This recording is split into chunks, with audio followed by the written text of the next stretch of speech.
June 13, 1994. Brentwood, California. A quiet Los Angeles neighborhood woke up to horror. A barking dog led neighbors to a gruesome discovery. The bodies of 35-year-old Nicole Brown Simpson and 25-year-old Ronald Goldman. Both had been brutally stabbed to death outside Nicole's home. The crime was savage. The scene was bloody. And suspicion immediately turned to one man. Former NFL superstar O.J. Simpson. To millions, O.J. Simpson wasn't just a man. He was a legend. A Heisman Trophy winner, a record-breaking NFL running back, a movie actor, and a charismatic celebrity who had graced televisions across America. He was beloved, admired, and trusted. But behind the glamorous life, there were shadows.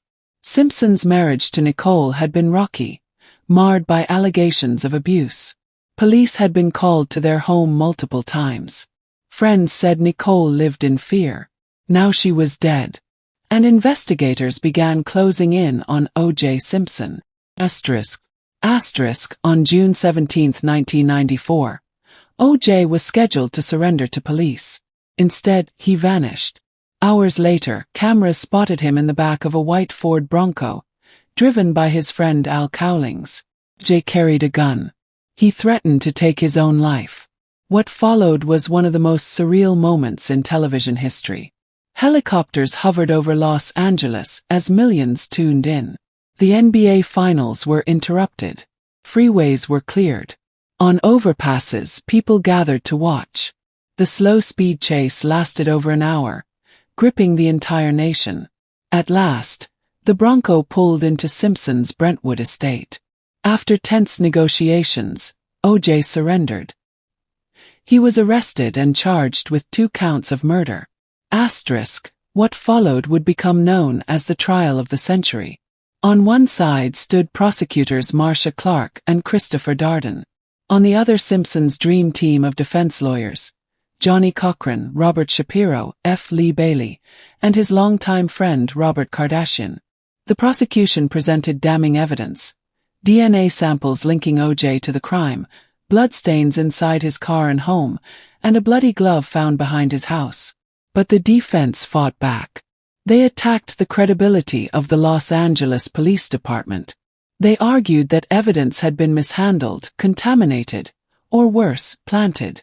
Detective Mark Furman, a key witness, was later exposed for using racist slurs, further damaging the state's case. This trial was no longer just about murder. It was about race, police corruption, celebrity, and the American justice system. Then came the moment that changed everything. The prosecution asked Simpson to try on the infamous bloody glove found at the crime scene. In front of the jury, O.J. struggled to pull it over his hand. It looked tight, too small. Johnnie Cochran seized the opportunity and delivered a line that would echo for decades. "If it doesn't fit, you must acquit." That single moment cast doubt on months of scientific evidence. On October 3, 1995, after 134 days of testimony and months of media frenzy, the jury delivered its verdict. The world held its breath as Judge Lance Ito read the decision. Not guilty. The courtroom erupted. Outside, cheers and gasps filled the air. Across the country, reactions split sharply. Some celebrated the verdict as justice, others saw it as a failure of the system. The nation was divided, and the O.J. Simpson case became a defining moment in American history. But O.J. Simpson's story didn't end there. In 1997, the victims' families filed a civil lawsuit. This time, O.J. was found liable for wrongful death and ordered to pay $33.5 million in damages. Years later, Simpson faced more legal troubles. In 2007, he was arrested for armed robbery in Las Vegas and sentenced to prison. Though eventually released, his legacy was permanently scarred.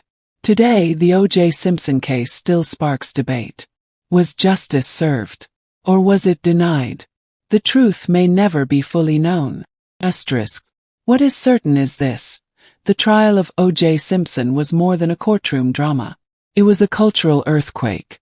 A story of fame, race, justice, and tragedy that will forever be remembered as the trial of the century.